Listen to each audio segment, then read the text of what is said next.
Tantor Audio, a division of Recorded Books, presents The Iron Gate, a 20 Palaces novel featuring the novella The Twisted Path by Harry Connolly. Narrated by Daniel Thomas May. The Twisted Path. After. I laid my clammy, sweating hand on the door lever and pushed. It was a good door, made of dark wood with a tight grain that suggested strength born of tough years. The door's recessed panels were like windows without panes, and the lever was the color of gold. Or maybe it was actual gold. I had no way to tell. Be casual. I stepped through and let the door swing shut on the leather chairs and plush carpeting of that room. The hall was as bleak and depressing as an old high school, but more cramped. The floor was bare concrete, pitted and stained by decades of neglect. The ceiling was coated with something that looked like it had been chewed by wasps. Along one wall were more doors, each as fancy as the one I'd just walked through. The other side held the sole source of light, large, clouded windows that let in the afternoon sun without letting anyone see in or out. I was inside the first palace, headquarters of the 20 Palace Society, and I was in trouble. Standing midway down the hall, staring at the glass as though she had X-ray vision, was Annalise, my boss. One of the peers of the society, she'd brought me in under complicated circumstances, and she'd cast most of the spells currently tattooed onto my body. Whatever power they gave me, hers dwarfed it. She glanced at me as I approached, then turned back toward the window. A crack in the sill let in a shaft of daylight, and I stood beside her for a moment, watching sunlight shine into the room and swirling dust motes get sucked out. "Boss," I said, "we should get the fuck out of here. I'm pretty sure you have a predator inside the society." Before. There's a guy out there in the world with the same name as me, and he's a real asshole. He's broken into houses, burned down buildings, and killed people. He's killed a lot of people. Every time a cop runs my ID, the asshole's name pops up, and I end up looking down the barrel of a gun.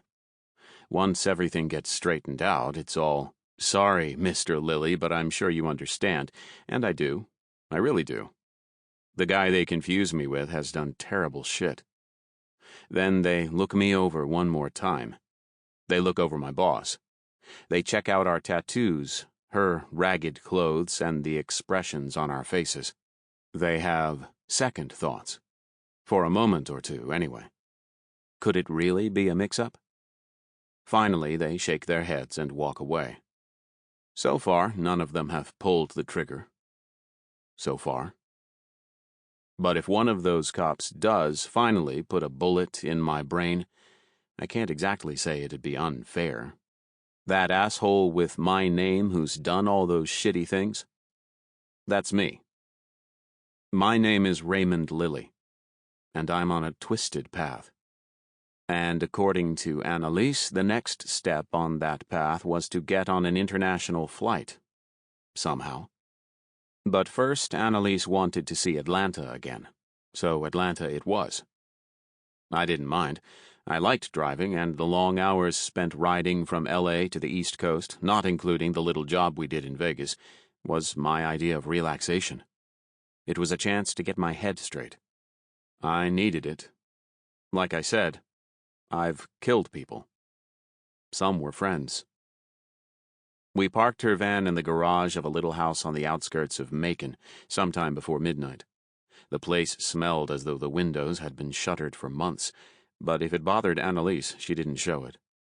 We took turns showering. The back bedroom had a suitcase full of clothes in my size. Somebody in the society knew my inseam, which was creepy as hell. In the morning, we rode a Greyhound to Atlanta. My boss retrieved an envelope from a bus terminal locker, and we took a cab to the airport. The envelope contained a pair of passports. Annalise looked at me, looked at the cabbie, then looked at me again. I got the message. Take this and shut the fuck up. The birthday was the same as mine, but the address was local to Macon. I memorized it. The name was Raymond Rose. I hated it. It was worth 25 years of federal time to get busted with a fake passport, but the Society's fake paper passed scrutiny. We flew to New York, then London, then Lisbon in the fading day. Apparently, the other peers of the 20 Palace Society wanted a look at me, and when they snapped their fingers, I hopped. From the air, Lisbon looked like a sprawl of orange roofs atop white walls, but from the ground, it looked like any other city at night. Except for the fucking sidewalks. We spent the night in the Hotel Roma, which didn't look all that Roman, but what the hell. The bed was huge, but Annalise pointed me at the couch. At 5'0", she could have fit on the couch easily, but she was the boss, and I was the one laying cushions on the floor. When I woke, I went onto the green-tiled balcony and looked at the city in the morning light. Fucking Europe, man. 2 years ago, I was an ex-con from L.A., a former runaway trying to put a life of stealing cars behind me. Even before I met Annalise, I was the sort of idiot who didn't expect to live to 30. I never thought of myself as a guy who would go to Europe. And maybe I hadn't. Raymond Rose was standing in a hotel in Portugal, not Ray Lilly. We left the hotel without breakfast. In the daylight, the city looked a little less like the cities I was used to. It was disorienting to see all the store and street signs in Portuguese. Every jumble of letters was like a lock I couldn't pick. I wondered if it had been like this for Fidel Robles' parents when they snuck into California on the back of a truck. Poor Robbie. I missed him. He'd tried to murder me, but I missed him. Annalise walked like she knew where she was going, so I tagged along. For once, I was glad she didn't expect me to drive, not when every traffic sign was like a secret code. I had no idea where we were going, and not too long ago that would have annoyed the shit out of me. Annalise wasn't the type to explain herself. I used to think it was because she hated me, and she did, once, but now I suspected it was because she'd spent so many years operating in secret that it would never occur to her to talk about her plans. Even something like, let's grab a sandwich at this place I like, would feel like a dangerous habit.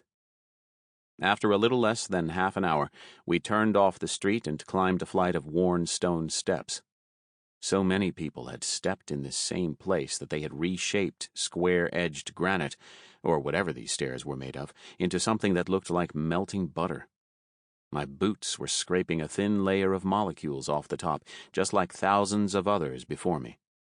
It made me feel small and temporary. And I guess that was the point. "This is an English-language bookstore," Annalise said as we reached the top step and turned a corner. "which is a fine excuse for visitors from different countries to stay a long time." Except the shop was closed. Maybe we should have walked slower. A smiling man pushed off from the wall and came toward us. "You are here. I have been waiting. I waited yesterday too, but—" "Fuck off," Annalise said. "Please," he said, clasping his hands like a beggar. "just hear me out. This is a perfect job for you. Very dangerous people." "How many times do I have to tell you?" Annalise said. "You know who to call." "I have called." He was distressed, but still smiling. "I promise you." Then he turned his attention to me. I turned up my palms. "Talk to my boss." He waved his hand as though clearing away a bad odor. Yes, a wooden man, correct? I know who you are. Many people are learning your name." I didn't like that, but I did like him. There was no reason for it, but I did. He was a few inches shorter than me and slender, with dark hair and a generically handsome face. His smile was broad and gave every appearance of being genuine. But there was a tiny black sigil at the corner of his left eye. I didn't know enough about magic to know what it did just by looking at it, but I could feel a slight pressure against the protective iron gate spell below my collarbone. Maybe it was some sort of charm spell, but if so, it was weak. How do you like Lisboa so far? He pronounced it Lisboa. Have you toured the castle? Seen the tile work? What do you think? Mixed signals, I answered. He seemed surprised, so I pointed down the length of the street. Take a look. It's a street.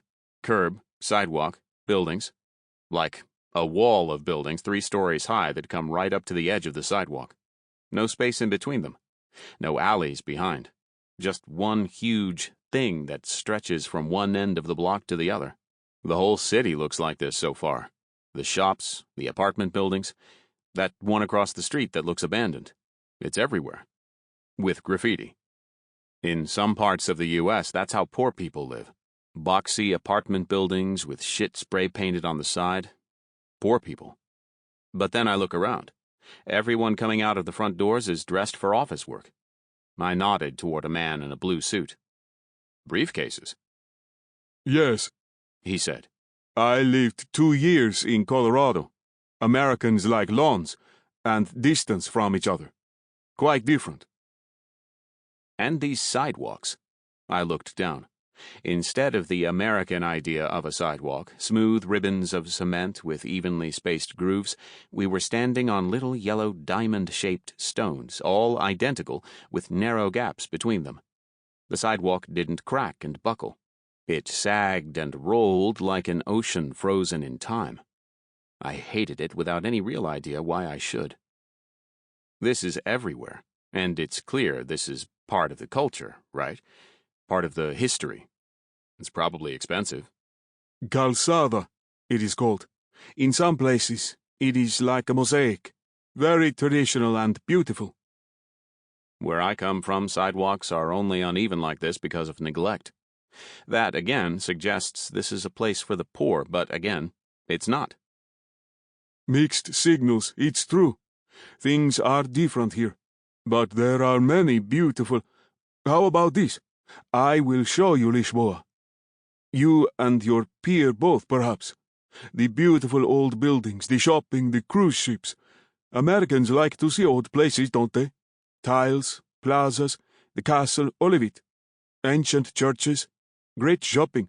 All I ask is that we talk about a predator. He said the last word at a whisper. That the society has overlooked. Take my card and text me. You will not regret it. I accepted his card. The only thing on it that I could read was his number. He glanced at the black marks on the backs of my hands.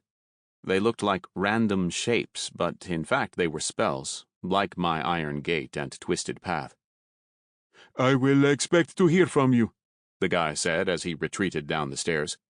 Tomorrow, or tonight. Please, this is too important to miss. At this point, the lights in the store switched on and a middle-aged woman moved about inside, but she didn't turn the lock on the door. I tried to peer in to see what was on the shelves. I'd bought a paperback in Hartsfield in Atlanta, and I needed a new one. Annalise was watching me. Are you going to call him? I don't know. What the fuck was he talking about? Shopping? Tourists like to shop, Ray. I'll take your word for it. The last time I took a trip for fun was years ago, before I went to prison for the first time. I'd gone for girls and drinks, not commemorative mugs or fridge magnets. But it sounds like he has a job for us. Annalise rolled her eyes.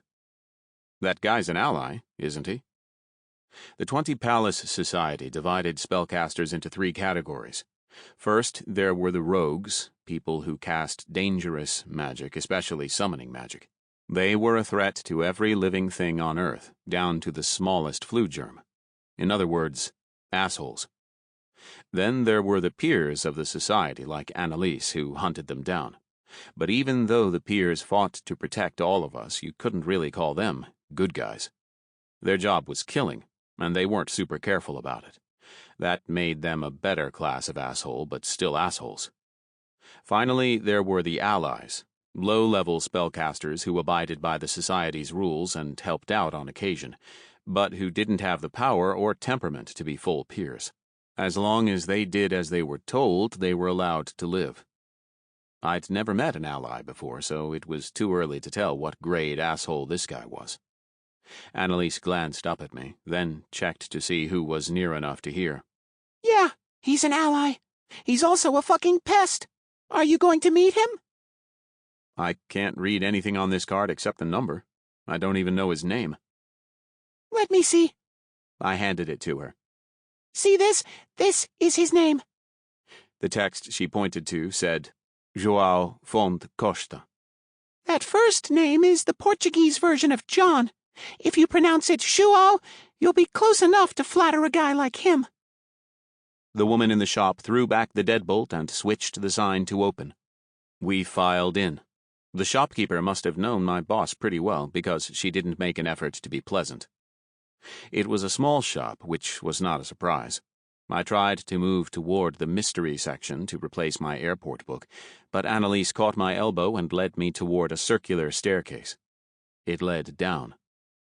Annalise had black marks on her skin, too, lots of them, but they were more powerful than mine. I'd seen her tear car doors off their hinges. I'd seen bullets bounce off her skin. Her grip on my arm was like a steel handcuff, and I let myself be shoved toward the stairs. I had to do what I was told to. Annalise was a vigilante, but not the kind you find in comic books. She killed rogues and dealt with the predators they summoned. We met when she was hunting an old friend of mine. Some asshole had summoned up a predator and put it into him. I did everything I could to save my friend, but in the end I had to help her put him down. Now she was my boss, and the two of us have been traveling the western U.S., chasing down bad magic. From what she told me, we'd been successful enough that people were starting to notice. Actually, what they'd noticed was me. As Annalise's assistant, her wooden man, I'm supposed to have the lifespan of a fruit fly. The peers of the society don't know how I could survive so many jobs, and I dragged my ass across the Atlantic so they could ask me in person. It was a long way to travel to meet a bunch of assholes I was pretty sure I'd hate. At the bottom of the circular stair was a comfortable little room with a cheap foam couch and a pressure-board bookshelf. Annalise slid the shelf aside. There was a keypad on the wall. She looked at me. I turned my back while she entered the code. She may not have wanted to kill me anymore, but she still didn't trust me. I doubted she trusted anyone. She was smart like that. A latch released and hinges creaked. I turned and saw a stone tunnel with an arched roof. I followed her inside. She pulled the door shut. The air was damp and smelled musty as hell. The walls were slick with nasty-looking water, and I wouldn't have touched them for $100. Still, a secret passageway. This is fucking cool. Ray, I want you to meet with the pest. Find out about this job he's supposed to have, and the predator, too. Assuming the peers don't murder you. After. João wanted to meet the next morning in a cafe across the city. Since I wasn't planning to return to the first palace, I ate breakfast in the basement of the hotel, which was a buffet of industrial scrambled eggs, Vienna sausages, and 24 different kinds of baked good. Afterward, Annalise pressed a few colorful bills into my hands and told me she was keeping the hotel room, but that I wasn't to let anyone follow me there. She also told me to keep my fucking mouth shut about the society and the unhappy conversation we'd had yesterday in the hall. Finding the cafe was more difficult than I expected, even with João's directions. The street and place names looked like a jumble of random letters and wouldn't stay in my memory. Worse, I had no sense of the way the city was laid out. Luckily, random people were kind enough to help me buy a subway pass out of a machine. Then they pointed me at the train I needed. I stood in the crowded rush-hour car, watching the names of the stations appearing on the digital display. I tried to guess how the automated announcer would pronounce them, but I was wrong every time. I was still 5 minutes early, although Annalise had warned me that for many Portuguese it was common to be late, sometimes very late, and he'd be insulted if I complained. Luckily, I'd bought a new crime novel on my way out of the first palace, and I never cared about insulting people. The seats outside were crowded and the day was bright. I sat inside against the wall near a freezer full of soft drinks. I looked them over. Not only were the labels in another language, the shapes of the bottles were new to me. I figured the freezer would cool me down every time someone opened it, and I was right. The waitress approached. I looked down at the text Joao had sent me and read as best I could the words there. Bom dia. Queria café faz favor. When I looked up at her again, her lips were pressed tightly together. That was my first attempt, I said. Before you try this, she added, gesturing toward my phone. You should say, fala English. It means, do you speak English? Fala English? I repeated, copying her the best I could. I do, she said pleasantly. I ordered a coffee, and she brought me the tiniest cup of coffee I'd ever seen in my life. It was barely larger than a shot glass. Annalise was right, as she often is. Joao didn't show at 9 a.m. as planned, and he didn't show 15 minutes late. Or 20 minutes. I ordered another mini coffee and read my book. Our meeting was too important to miss, wasn't it? So was the guy late because something happened to him or because he was showing me disrespect? I didn't like to think about it. Annalise had called him a pest, but I sorta hoped it was disrespect. If he'd found out something important and gotten himself eaten, well, cops would start poking around and Annalise might want to burn down his house just in case he kept a spellbook there. Then we'd have to dig up his friends and family so we could track down whatever it was that he was worried about. In all, a lot of extra work for me. My phone buzzed. There was a text from Joao that read, "My friends are there." I had no idea what that was supposed to mean. A cell phone 2 tables over rang like an old-fashioned corded line, the noise sharp and annoying. The man who answered it was just under 40, with a broad nose, thinning hair, and the complexion of a California surfer. He heard something alarming over the phone and jolted ramrod straight in his chair. Then he glanced nervously around the room. He stopped looking when he saw me. For a moment he just stared. I had no idea what was going through his head, but he had obviously recognized me, and he was not pleased. The only problem was that no one knew I was here except the people in the 20 Palace Society. This was Portugal, for fuck's sake, a place I couldn't point to on a map. Unless this dude singled me out because I was the only guy in the place without product in his hair, this had to be Joao's friend. I stood. My new buddy didn't like that. He caught the waitress and spoke to her in a low voice. I dropped a 10 the color of spilled wine on the table. My new buddy looked like he was about to run, and we hadn't even been introduced. "Hey, are you the friend Joao told me about?" It was only after I heard myself say the name that I remembered I was in a foreign country. The waitress had told me how to ask if someone spoke English, but I suddenly couldn't remember it. "Joao?" My buddy glanced at me in recognition, then looked away. Maybe I wasn't saying it right. Maybe he knew 10 guys with that name. The waitress's words came back to me as I said them. "Fala English, man." He twitched, but he wouldn't look me in the eye. I wanted to snatch the phone out of his hand to see who had called him, but somebody would probably call the cops. Buddy pivoted and pushed through a fire door right beside his table. I'd picked a seat because it would be comfortable, but he'd picked one with an easy retreat close by. I still had a lot to learn. I shouted, "Yo!" Everyone looked at me, but the only one who mattered was Buddy. I snapped his picture with my phone. He rushed into the alley. Before I could follow, my waitress barred my way. I'm sorry, she said, but you must speak to the manager. No, I don't. I'm afraid you must. There is a problem with your bill. No, there isn't. Her face turned red. If the locals would get pissed off because I complained about them being late, imagine how they'd feel about being called a liar, whether it was true or not. I tried to step around her, but she intercepted me. You must. I lowered my voice. You have no idea what kind of man you're protecting. She stepped back, disengaging with the whole situation. The truth was I had no idea who she was protecting either, but Joao said there was a job here and that was all the motivation I needed. The alley surprised me. The whitewashed buildings meant it was brighter than a summer day in Seattle, but there was very little clutter. It was paved with brick, not the diamond-shaped yellow rocks of the sidewalk. The calzada. Buddy had turned right when he went through the door, but I couldn't see him. I'd wasted too much time with the waitress. The brick alley sloped upward, and there was a short flight of stairs at the far end. Before I did anything else, I sent the photo of Buddy to Annalise. If I caught a bullet in my head, I wanted her to know who put it there.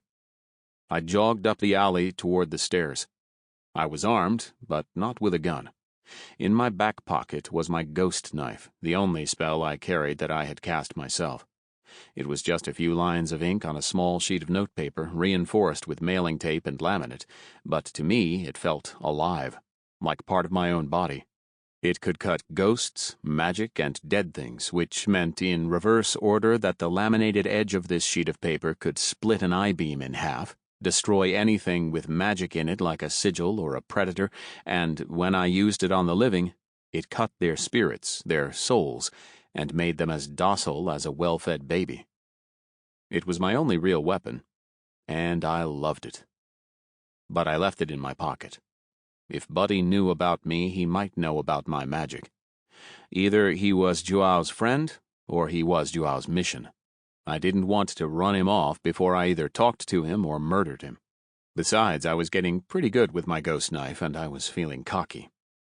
The alley was narrow, but someone had driven a tiny gray car into it. The fit was so tight I couldn't see how the driver had gotten out, although the car was empty. The sunroof was open. I hopped onto the hood. The thin metal folded under my weight with the sound at least as loud as my yo. On the far side of the car, the alley sloped downward again, and there was Buddy. He had a woman with him. She had his same surfer complexion and wore her hair in a simple ponytail, and while Buddy's expression was fearful, she narrowed her eyes at me. I had no faith that the windshield would support my weight, so I hopped over the sunroof, landing hard on the tiny trunk. I was trying to avoid an embarrassing fall and barely succeeded. "Hey," I said. "Be cool." Maybe he couldn't understand me, but I hoped my tone and body language would get the message across.